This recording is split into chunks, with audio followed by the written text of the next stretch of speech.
Have you ever opened your bank account on what seemed like an ordinary morning, only to discover that everything you'd spent a lifetime building had vanished without warning? And if your own child calmly admitted taking it all, would you confront them immediately, or would you stay silent long enough to uncover a truth they never saw coming? I never imagined I would have to answer those questions myself. For more than 40 years, I believed I had done everything a father was supposed to do. I worked when I was exhausted. I sacrificed when no one noticed. I chose saving over spending because I wanted my family to have security long after I was gone. Every dollar in that account represented early mornings, missed vacations, overtime shifts, and dreams I quietly put aside so my son could chase his own. And my house. It wasn't just a building. It was where birthdays were celebrated, where Christmas mornings began before sunrise, where my late wife's laughter still seemed to linger if I stood quietly enough. It was the one place I believed no one could ever take away from me. Then, on one ordinary Tuesday morning, everything changed. I poured myself a cup of coffee,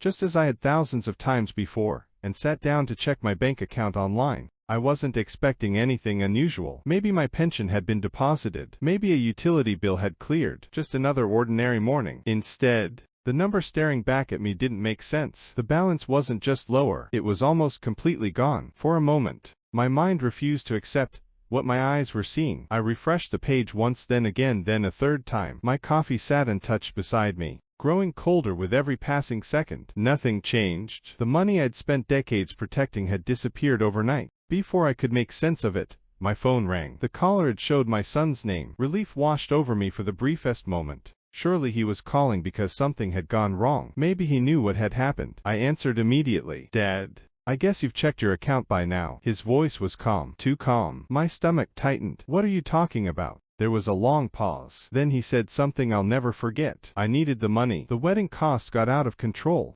There wasn't enough time to explain. For a second, I couldn't even find the words to respond. Then he added something that made everything else seem insignificant. "And the house has already been sold." I honestly thought I'd misheard him. "What?" "The paperwork is finished. The buyers are already lined up. Everything's taken care of. You'll understand someday. This wedding is important." Understand? He expected me to understand losing every dollar I'd worked for, and the home that held an entire lifetime of memories. Then, almost as if he wanted to end the conversation before I could ask another question, he quietly said, "My wedding is tomorrow." The line went silent. I didn't yell. I didn't argue. I didn't beg. And I think that silence convinced him he'd already won. I slowly placed the phone on the kitchen table. Then I reached for another number. It was one I hadn't called in years. The call connected after the second ring. "It's time," I said. There was a brief silence. Then the voice on the other end replied, "I've been waiting for this call." As I lowered the phone, I realized something my son never had. He believed he'd taken everything from me. What he didn't know was that the most important move in this entire story had never been his. It was mine. As I sat there in my silent kitchen, after making that phone call waiting for whatever would happen next, memories began flooding my mind. Not because I wanted to remember them, because I couldn't stop them. Isn't that the strange thing about betrayal? The moment someone shatters your trust, your mind starts replaying every sacrifice you ever made for them, searching for the exact moment everything began to fall apart. I wasn't born into wealth. Everything I owned had been earned one slow day at a time. There were years when I worked two jobs because one paycheck simply wasn't enough. While other people spent weekends resting with their families, I spent mine working overtime. My wife and I postponed vacations, delayed our own dreams, and kept telling ourselves the same thing. One day we'll finally slow down. That day never seemed to arrive, but neither of us complained, because every sacrifice had a purpose. Our son, we wanted him to have opportunities we never did. We wanted him to attend good schools, wear clean clothes, and grow up without the constant fear of unpaid bills that had followed us through our younger years. Every dollar we saved wasn't really ours. It was an investment in his future. Then my wife became ill. One evening,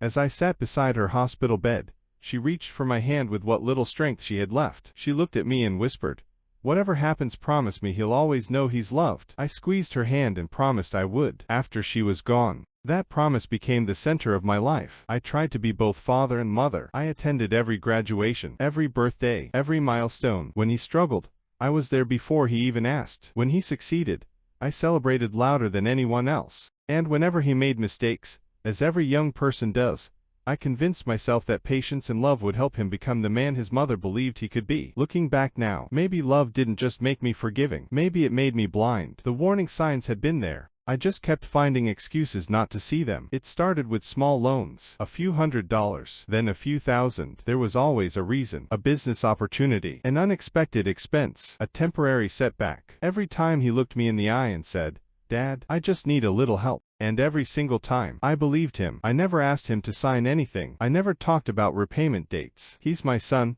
I kept telling myself. Families don't keep score. Months passed. Then little things started catching my attention. An expensive new car, luxury vacations appearing online, a lifestyle that never seemed to match the financial problems he kept describing to me. A few friends quietly asked, "Are you sure everything's all right?" I'd smile and brush it aside. "He's young," I'd tell them. "He's still finding his way." The truth was, I wasn't trying to convince them. I was trying to convince myself. Then he announced he was getting married. For the first time in a long while, I felt hopeful. I welcomed his fiancée with an open heart. She seemed respectful, kind, the kind of young woman any parent would be happy to call family. I even offered to help pay for the wedding. Only what I could comfortably afford, nothing more. That's when he hugged me. He looked me straight in the eyes and quietly said, "Dad, you've already done enough." I remember walking away that day feeling proud. I thought my son had finally realized how much his mother and I had sacrificed for him. Now, I understand something I couldn't see back then. He wasn't reassuring me. He was making sure I wouldn't ask any more questions. That realization hurt far more than the missing money ever could.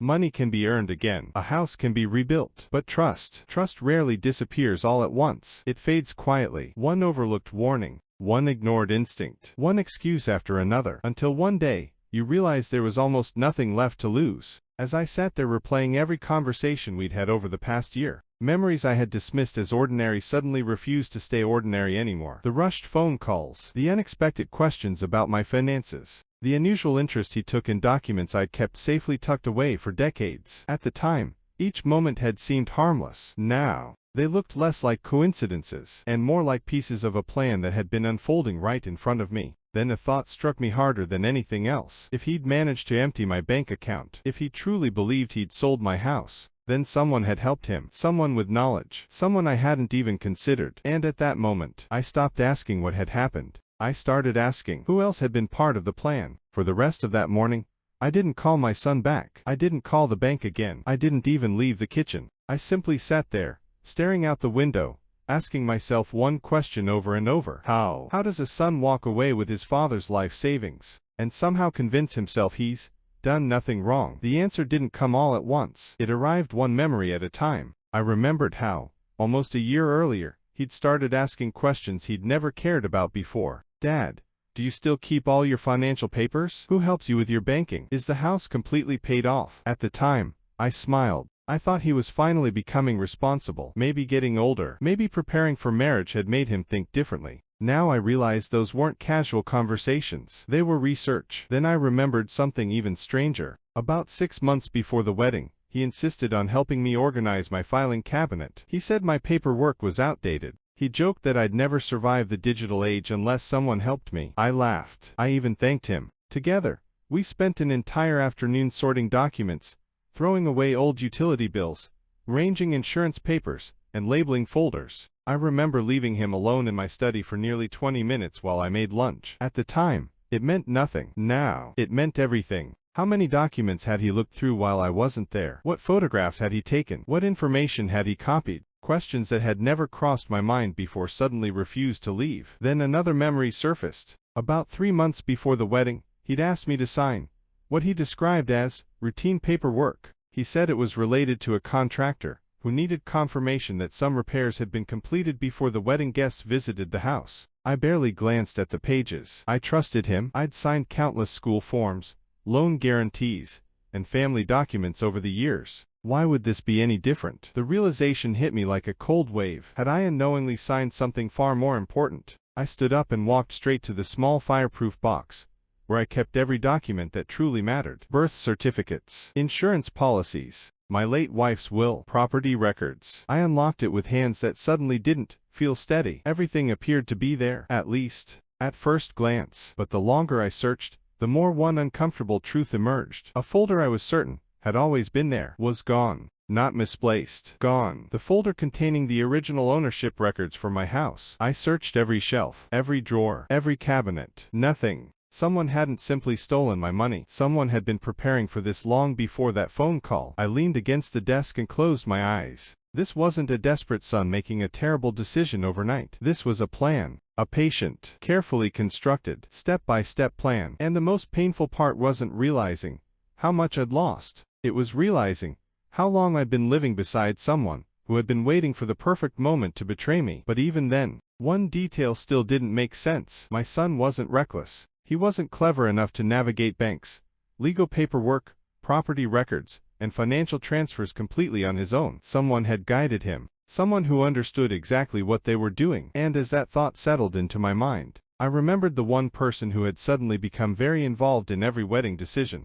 Someone who always seemed to appear whenever money was discussed. Someone who had smiled at me every single time we met. Until that moment, I believed she was simply becoming part of the family. Now, I began to wonder if she had been part of the plan all along. I spent the rest of that afternoon doing something my son never imagined I would do. I stopped reacting and I started thinking. People often assume that growing older means becoming weaker. That age slows your mind. That experience no longer matters. My son believed that. He thought the moment I heard his confession, I would panic. He expected me to shout, threaten him, maybe even beg him to change his mind. Instead, I became very quiet, because after living long enough, you learn something important. The loudest person in the room rarely has the strongest position. I picked up the phone and called the one man who had handled nearly every important legal document my wife and I had ever signed. His voice hadn't changed much over the years. The moment he heard mine, he knew something was wrong. "I need to ask you a question," I said. "If someone claims they've sold my house without my knowledge, where do we begin?" There was a pause. Then he answered calmly, "We begin by finding out whether your house was ever legally sold in the first place." That single sentence changed the direction of my thoughts. Until then, I'd been focused on what my son had told me. Now I realized something. I hadn't actually seen a single document. I hadn't spoken to any buyer. I hadn't received any official notice. I'd accepted his words as facts simply because they came from my own son. But words and legal reality are not always the same. Within an hour, my attorney called me back. His tone was different this time, more serious. "I've started checking the records," he said, "and something doesn't add up." My heart pounded. "What do you mean?" "The property hasn't officially changed ownership." For several seconds, neither of us spoke. If the house hadn't legally been transferred, then why would my son tell me it had been sold? Was he lying? Had someone convinced him everything was already finished? Or was there another piece of the plan I still couldn't see? Before I could ask another question, my attorney continued, "But there is something else. There have been recent attempts to access property records and request certified copies of ownership documents." My grip tightened around the phone. "So someone has been preparing?" "Yes," he replied quietly. "Preparing but not finishing." That one sentence gave me something I hadn't felt since my son's phone call. Hope. Not because everything was suddenly safe, but because the story wasn't over. Someone had moved pieces across the board, yet the final move had never been completed. Then my attorney asked me something unexpected. "Has your son mentioned the wedding schedule?" I told him the ceremony was the following afternoon.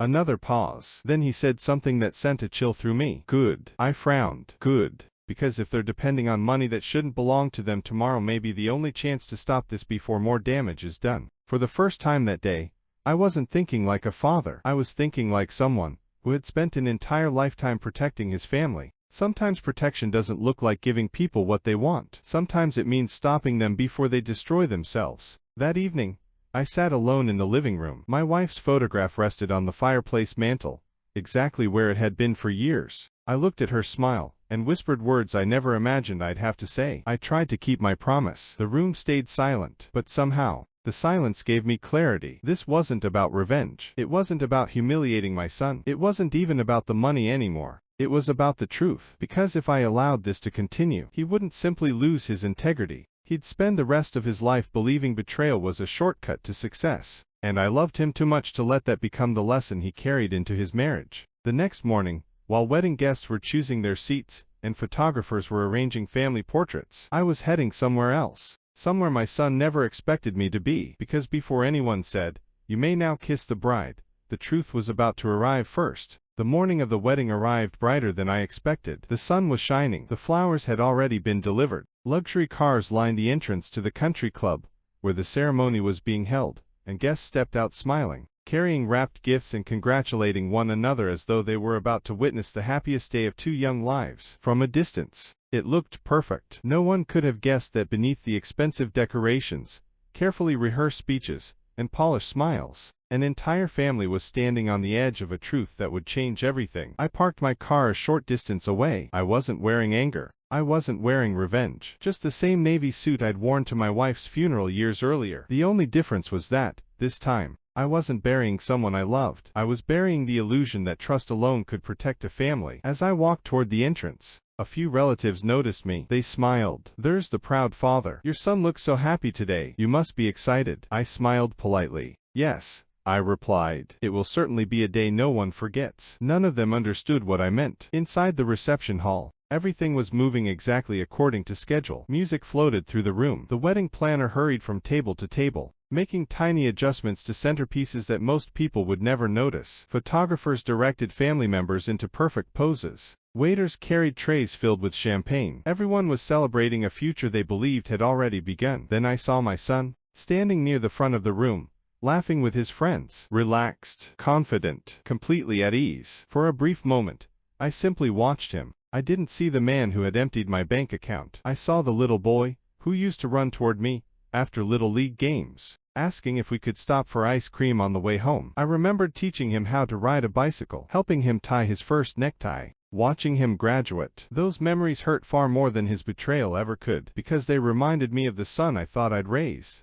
He noticed me standing across the room. For just a second, the smile disappeared from his face. Then he quickly walked over. "Dad, I'm glad you came." His voice was calm, almost relieved, as though my presence confirmed that I'd accepted everything. "I wasn't sure you would. I said I'd be here," I answered. He nodded, avoiding my eyes. "I know you're upset about the money. I'll pay you back someday." Someday. Such an easy word. A word people use when they hope you'll stop asking questions today. Before I could respond, he leaned in slightly and lowered his voice. "I know this wasn't the way you wanted things to happen, but once the wedding is over, everything will settle down. Everything will settle down." He still believed the hardest part was behind him. He had no idea it hadn't even started. Just then, the wedding coordinator announced that the ceremony would begin in 15 minutes. Guests started making their way toward their seats. The musicians prepared their instruments. The groom's friends straightened their jackets. Everything was perfectly timed, exactly the way my son had planned. Then, the large entrance doors opened once again. This time, no one paid much attention at first. People assumed more guests had arrived.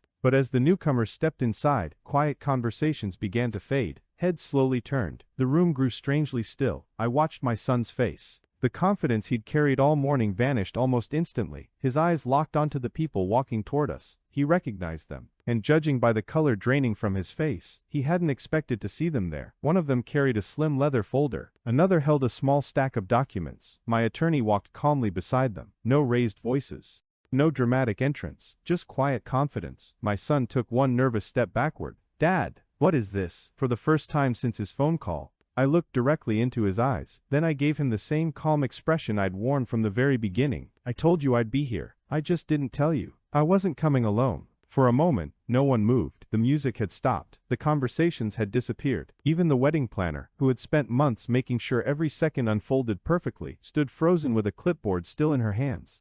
My son looked from me, to my attorney, then to the two investigators standing beside him. I could almost see the questions racing through his mind. How much did they know? Who told them? Can I still talk my way out of this? He forced a nervous smile. "Dad, what are you doing?" Before I could answer, my attorney stepped forward. "We're here because there are serious questions regarding unauthorized financial transfers and an attempted property transaction." The room became so quiet that I could hear someone set a glass down on a nearby table. My son's fiancée looked at him in confusion. "What does he mean?" My son laughed. Not because anything was funny, because people often laugh when they're afraid. "This is ridiculous," he said. "My father is confused. He's been under a lot of stress." Several guests nodded sympathetically. For a brief moment, it sounded believable. Then my attorney opened the leather folder. "I don't think confusion is the issue." He calmly placed several documents on a nearby table. "These bank records show that nearly every withdrawal from your father's account originated from devices linked to your residence." My son's smile faded. My attorney continued. "And these records also show multiple failed attempts to transfer ownership of your father's home using incomplete documentation." The color disappeared from my son's face. One of the investigators spoke next. "The transaction was never legally completed because the original deed required additional verification." That single sentence spread through the room like a wave. People began whispering. "What transaction?" He tried to sell his father's house? Is that even possible? My son immediately shook his head. No, that's not what happened. You don't understand. I was going to pay him back. He looked directly at me. Dad, tell them. I wasn't stealing. I was borrowing. His voice cracked. It was only supposed to be temporary. I looked at him for several long seconds. Then I asked the only question that mattered. If it was temporary, why didn't you ask me? He opened his mouth. Nothing came out. Because there wasn't an answer. Not one that could erase months of planning. Not one that could explain copying documents, emptying accounts, or trying to sell the only home his mother and I had ever built together. His fiancée slowly stepped away from him. Tears filled her eyes. You told me your father wanted to help. You said he was giving you the money. My son couldn't even look at her. She wasn't crying because the wedding had fallen apart. She was crying because she had just discovered that the man she was about to marry had built their future on lies. Around us, relatives lowered their heads. Some looked shocked. Others looked disappointed. A few quietly walked toward the exit, unable to watch any longer. The celebration that had filled the room only minutes earlier had completely disappeared. My attorney carefully gathered the documents back into the folder. Then he looked at me. The decision is yours. You can choose how you want to proceed. Every eye in the room turned toward me, not toward the investigators, not toward the attorney, toward the old man everyone had assumed was powerless. My son finally looked at me the way he hadn't in a very long time, not with confidence, not with entitlement, but with fear, real fear, because for the first time since this nightmare began, he understood something he should have known all along. The money had never been the most valuable thing he stood to lose. It was his father's trust, and once that is broken, there are some things no amount of money can ever buy back. I took one slow step toward him. The room held its breath. What I was about to say would change both of our lives forever. For what felt like an eternity, no one spoke. The room that had been filled with music, laughter, and celebration only minutes before now echoed with silence. Every pair of eyes was fixed on me. Some expected anger, others expected revenge. A few probably hoped I would make an example of my son in front of everyone. Instead, I simply looked at him, really looked at him. The expensive suit, the trembling hands, the confidence that had carried him through the morning was gone. Standing before me wasn't a successful man. It wasn't even the little boy I remembered teaching to ride a bicycle. It was someone who had spent so much time chasing a perfect wedding that he'd forgotten what it meant to become a good husband. He finally whispered the words I'd been waiting to hear. I'm sorry. The words were barely audible. Then he tried again. This time his voice broke. Dad, I'm so sorry. I wish I could tell you those words erased everything. They didn't.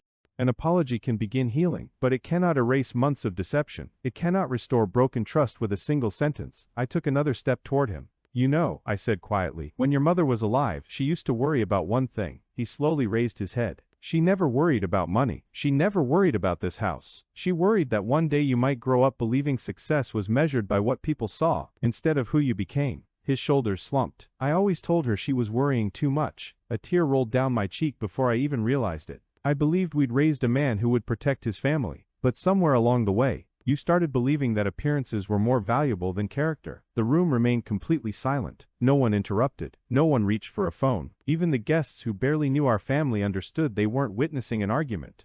They were witnessing a lifetime of love colliding with one terrible decision. My son covered his face with both hands. I wanted everything to be perfect. I didn't want people to think I couldn't provide. I thought, if I could just get through the wedding, I'd figure everything out afterward. I nodded slowly. That's the danger of one bad decision. It convinces you another bad decision will fix it, and before you know it, you've built an entire future on lies. He couldn't argue, because he knew it was true. I turned toward my attorney. I've made my decision. The room grew tense again. I want every unauthorized transaction reversed. I want every legal step necessary to protect my home. And I want the law to handle everything exactly as it should. My son closed his eyes. He understood there would be consequences. Real consequences. Then I added something no one expected. But I don't want revenge. People looked at me in surprise. I've already lost enough. I refused to lose the last piece of my heart by allowing hatred to replace love. I looked back at my son. The house can be protected. The money can be recovered. But rebuilding trust, that's work only you can do. For the first time since he'd become an adult, he nodded without making excuses, without blaming anyone else, without asking for another chance. He simply accepted responsibility. Weeks later, the wedding had become little more than a painful memory. The fraudulent transfers were reversed. The attempted sale of my home was officially canceled. Life slowly returned to something that resembled normal. My son moved out on his own, not because I forced him to, because he finally understood that trust isn't something a parent owes a child forever. It's something both people must protect. We didn't speak much during those first few months.